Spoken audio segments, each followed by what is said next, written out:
안녕하세요. 말씀 묵상 이광재 목사입니다. 오늘 예수님께서 이제 용서에 대해서 가르쳐 주시고요. 이제 베레아 지역으로 가십니다. 어떻게 보면 오늘 앞 본문과 오늘 본문을 좀 연관을 지은다면 용서라는 키워드로 좀 이해할 수도 있는 그런 본문입니다. 왜냐하면 그 이혼에 관한 거거든요. 예수님께서는 그 이혼하지 말라라고 강조하셨는데 그것이 모세의 율법과 또 하나님의 말씀 사이에서 참 난해한 부분이 있습니다. 오늘 그 부분을 같이 보면서 바리새인들이 바로 그 부분을 집요하게 파고 들어가서 예수님을 넘어뜨리려고 하는 것이죠. 오늘 본문 가운데 또 하나님께서 저들에게 말씀하시고자 하는 음성을 들으며 또 우리 삶의 기준을 정하고 하나님 앞에 겸손히 나아가는 시간 갖도록 하겠습니다. 제가 기도하고 시작하겠습니다.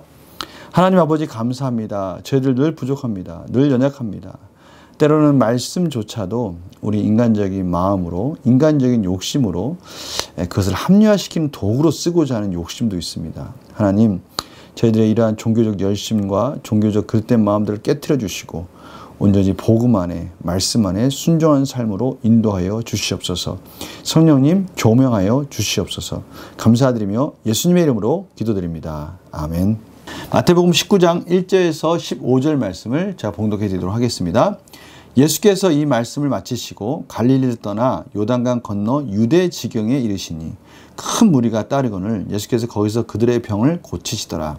바리새인들이 예수께 나와 그를 시험하여 이르시되 사람이 어떤 이유가 있으면 그 아내를 버리는 것이 옳으니까. 예수께서 대답하여 이르시되 사람을 지으신 이가 본래 그들을 남자와 여자로 지으시고 말씀하시기를 그러므로 사람이 그 부모를 떠나서 아내에게 합하여 그 둘이 한 몸이 될지니라 하신 것을 읽지 못하였느냐.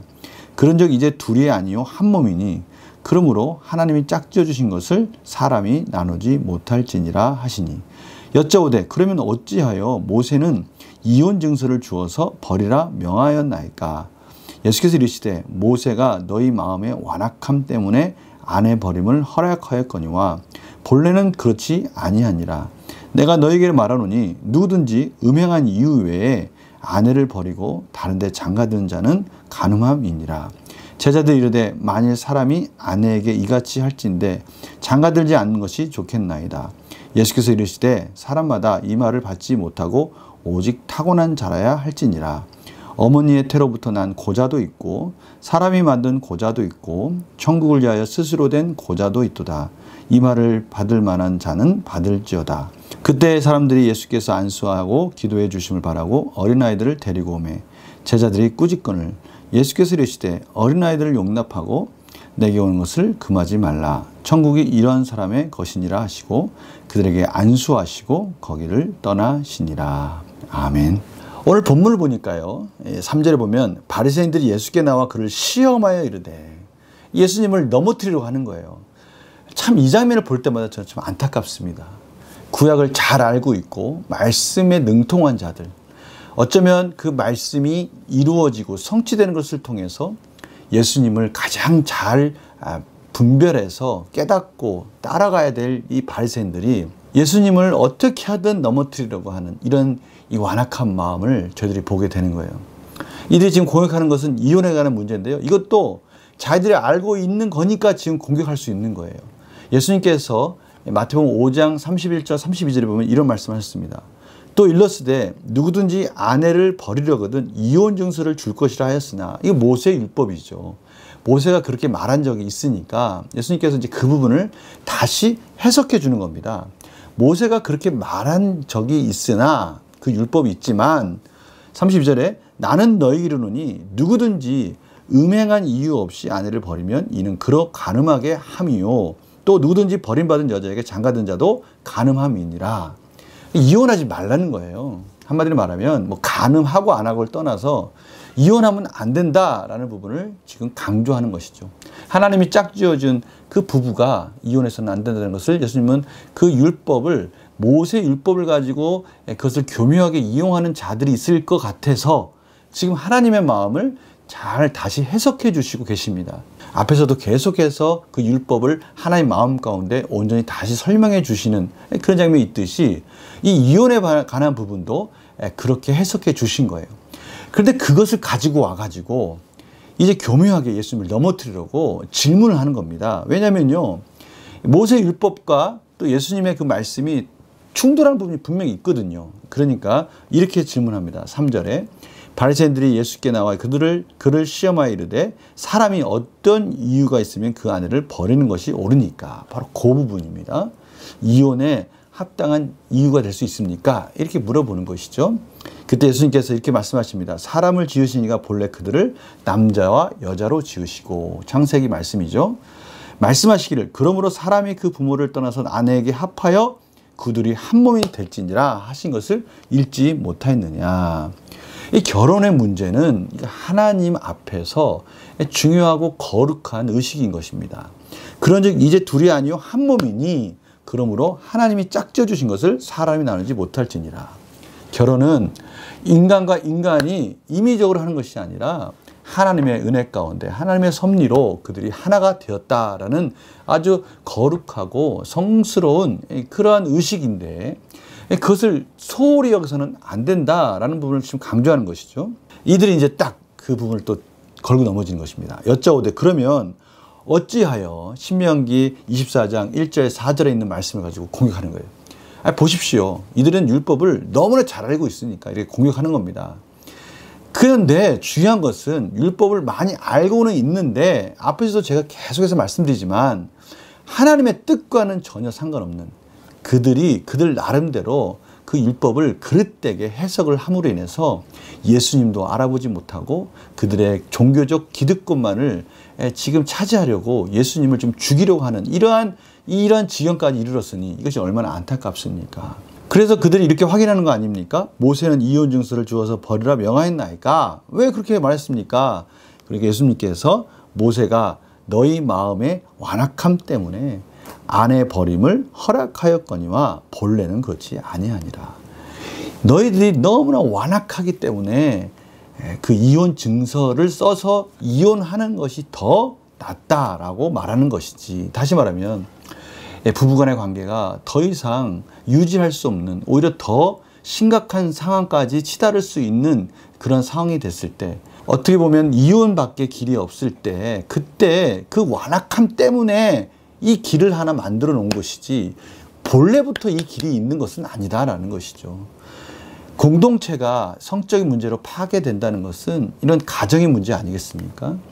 그럼 이 공동체 회복되기 위해서는 어떻게든 이 가정이 그 더 안 좋은 상황으로 치닫는 부분을 막아야 되니까 어쩔 수 없이 정말 이혼할 수밖에 없는 그러한 상황을 통해서 공동체의 문제도 해결하고 부부간의 문제도 해결하는 방법으로 이 이혼이라는 것을 한 가지 이유로 이렇게 열어준 것이지 절대 이혼을 허락한 것은 아니다라는 것을 지금 강조하고 있는 것이죠.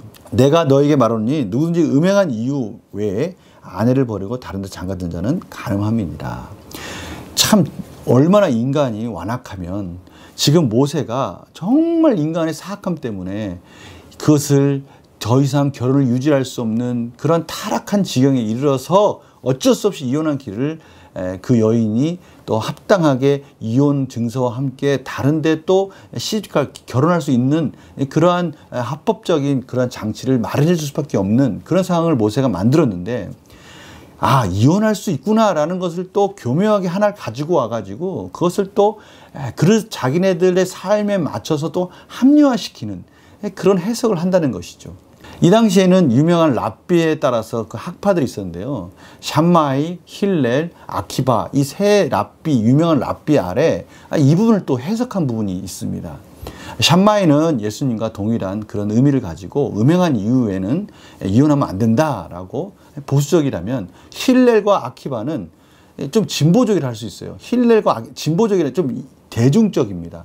힐렐은 심지어 음행한 이유 말고도 집에서 저녁에 준비하다가 밥을 태우거나 음식이 맛이 없어도 이혼해도 된다라고 그걸 열어놓은 거예요. 아키바는요, 한 수 더 뜹니다.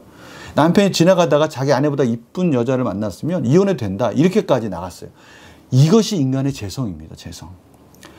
이혼하면 안 되는데 어쩔 수 없이 더 악함 가운데, 사악함 가운데 이 불행으로 치닫는 것을 막으려고 음행한 이유 외에는 이혼해서는 안 된다라고 그것을 딱 만들어 놨더니 그 이혼할 수 있구나라는 걸 가지고 하나님의 원뜻과는 상관없이 그 율법을 임의적으로 자신의 편의적으로 합리적으로 해석하는 도구로 쓰고 있는 인간의 이 완악한 마음을 저희들이 보게 되는 거예요. 그렇다면 오늘 이 말씀의 거울을 통해서 우리의 삶 속에 또 어떤 부분을 또 비춰가면서 또 하나님 기뻐하시는 삶으로 나아갈 수 있을지 문제를 한번 풀어보도록 하겠습니다. 예수님께서는 왜 바리새인들에게 완악함에 대해 말씀하십니까? 사실은 예수님이 이 완악함을 말씀하시는 그 이면에 이들이 진짜 완악하다고 말씀하시는 것이죠. 구약을 알고 있고요. 구약 율법을 알고 있다면 사람을 세우는 도구로 써야 되지 않습니까? 근데 예수님이 좀 넘어뜨리는 도구로 쓰고 있어요. 그들이 알고 있는 것을 교묘하게 이용해가지고 넘어뜨리는 도구로 쓰고 있다면 이것이 얼마나 완악합니까? 하나님의 율법의 마음, 하나님의 캐릭터라고 할 수 있는 그 율법은 사람을 세우는 거고요. 또 그 율법 앞에 우리가 얼마나 연약한 자인지를 고백하면서 하나님께 은혜를 구하는 도구고 그러한 수단으로 써야 되는데 오히려 자기 자신의 교만과 의를 드러내고 사람을 넘어뜨리려고 하는 그런 잣대로 쓰고 있는 이 바리새인들의 완악함을 지금 지적하고 계시는 것입니다. 우리의 인간의 모습이 그렇지 않습니까? 오늘 제자들 보십시오. 제자들도 예수님께서 한번 결혼하면 그 결혼을 하나님 앞에서 거룩한 그 결혼을 끝까지 유지해야 된다라고 지금 말씀해 주니까 제자들이 뭐라고 그럽니까? 제자들이 이르되 만일 사람이 아내에게 이같이 할진대 장가들지 않는 것이 좋겠나이다. 아, 예수님 어떻게 하든 간에 끝까지 이 결혼을 지켜야 된다고 생각하니 차라리 결혼 안 하는 게 낫습니다. 이렇게 얘기를 하는 거예요. 아니 하나님의 이 뜻을 어떻게 이렇게 곡해해서 이렇게 해석을 합니까? 행복하게 하나된 몸으로 하나님께서 주시는 그 축복의 가정을 지켜야 되는데 이거 만약에 힘든 일이 생겨도 그것을 책임을 다해서 지켜야 되니 이거 참 어렵습니다. 이렇게 말하면 되겠습니까? 그러자 예수님께서 그렇게 결혼하기 싫다 그래서 그렇게 독신으로 사는 것은 옳지 않다 그러시면서 독신으로 사는 세 가지 경우를 예를 들어줍니다. 첫 번째는 태어날 때부터 결혼하지 못하는 그러한 상황이 있을 수 있고요. 두 번째는 내시와 같이 직업상 또 그런 상황이 될 수 있는 사람도 있습니다. 그리고 마지막 세 번째는 스스로 하나님의 일을 감당하는 또 이 독신의 은사를 받은 자들을 성경에서 말하는 부분도 있지 않습니까? 이런 세 가지 경우가 있으니 하나님의 뜻은 결혼해서 가정을 이루어서 축복된 하나님의 이 땅을 번성해야 되는 그 책임을 다하는 것이 하나님의 뜻이다라고 그렇게 설명해 주고요. 일부러 그렇게 돼서는 안 된다라고 말씀해 주시고 있습니다. 제자들만 그렇습니까? 우리 인간의 죄성이 그렇습니다. 어떻게 하든 하나님의 말씀을 피해가면서 자신의 하고자 하는 욕구를 채우려고 하는 그런 인간의 제약된 모습이 오늘 말씀 본문에도요. 바리새인만 그렇습니까? 제자들도 그렇고요. 저희들의 삶을 좀 어떨까요? 우리 그 부분을 또 보자는 겁니다. 느낀 점 볼까요? 완악한 마음으로 예수님을 공경에 빠뜨리려고 하는 바리새인들을 보면 무엇을 느낍니까? 저희들이 혹시 예수님을 공경에 빠뜨리고 있지는 않은지 그런 부분을 돌아보자는 거예요. 예수님을 공경에 빠뜨린다는 건 뭡니까? 예수님은 저희들의 죄를 위해 십자가에서 죽으셨어요. 그런 예수님의 그 죄사함의 은혜는 지금 저희들에게 거룩하라고 말씀하고 계십니다. 하나님의 말씀 가운데 순종하라고 말씀하고 계셔요. 그 십자가상에서 모든 죄를 사해 주신 것은 이제 우리가 율법과는 상관없는 삶을 살라는 것이 아니라 이제 하나님의 율법 가운데 풍성한 삶으로 나아갈 수 있는 길이 열렸으니 이제 자유함 속에서 하나님의 말씀에 순종한 자로 나아가라고 말씀하시는 것입니다. 십자가상에서 우리의 완악한 마음을 다 깨트려 주셨습니다. 그리고 그것을 믿는 자들에게 이제 부드러운 마음으로 만들어 주시고 예수님의 마음을 심어 주셨습니다. 성령님을 통해서 율법이 정죄의 수단이 아니라 율법을 자유롭게 따라가는 자들로서 저희들을 인도해 주셨습니다. 우리 삶 속에서 곳곳에서 이러한 부분들을 확인하라고 오늘 하나님께서 도전을 주고 계십니다. 가정에서, 직장에서 누군가를 만날 때 우리 이기적인 욕심과 우리의 교만한 마음 때문에 이 단단한 마음이 아직 덜 깨져서 예수 그리스도의 그 부드러운 마음이 드러나고 있지 않다면 이제 오늘 말씀을 다시 확인하면서 예수도의 십자가를 보면서 내 완악한 마음, 단단한 마음이 깨졌다는 것을 다시 확인함으로 하나님 주신 복된 삶으로 회복해가는 저희들의 인생이 되기를 원합니다. 오늘 이 말씀을 통해서 바리새인들과 같이 그 율법이 자신의 완악한 마음을 더 단단하게 만드는 수단이 아니라 하나님 말씀을 지키는 것, 하나님 말씀을 따라가는 것이 우리의 부드러운 마음 가운데 은혜의 수단이 되도록 그렇게 순종한 삶으로 나아가는 그런 복된 하루가 되기를 간절히 축원합니다. 오늘 말씀 꼭 기억하십시오. 저희들은 그리스도의 십자가 위에서 우리의 단단한 마음이 깨졌습니다. 그것을 믿는 순간에 이제는 부드러운 마음으로 말씀 안에서 복된 인생이 되었다는 것을 믿음으로 오늘 하루 승리한 삶이 되기를 간절히 축원합니다. 제가 기도하고 마치겠습니다. 하나님 아버지 감사합니다. 오늘 저희들의 죄성은 틈만 나면 완악한 마음으로 이기적인 욕심을 채우려고 한다는 것을 깨달았습니다. 그러나 예수님께서 이 모든 완악한 마음을 깨트려 주시고 십자가에서 죽으심으로 말미암아 저희들에게 이 부드러운 마음으로 살라고 도전을 주시는 귀한 말씀으로 오늘 받습니다. 하나님, 저희의 완악한 마음을 깨트려 주셔서 감사합니다. 이제는 말씀 안에 순종함으로 저희들이 하나님 안에 복된 삶, 복된 인생을 살고 있다는 것을 다시 한번 확인하게 해주시고 저희 부드러운 마음을 통해서 주변에 있는 많은 자들을 말씀 안에 세워가게 하시고 구원의 길로 인도하게 하여 주시옵소서. 감사드리며 예수님의 이름으로 기도드립니다. 아멘. 저희들이 가는 곳마다 그곳에 있는 사람들의 마음을 단단하게 만드는 것이 아니라 화평케 하는 자들이 되기를 원합니다. 오늘 저희들이 주신 이 놀라운 사명, 특권, 마음껏 누리는 복된 하루가 되시길 간절히 축원합니다. 내일 또 뵙겠습니다. 안녕히 계세요.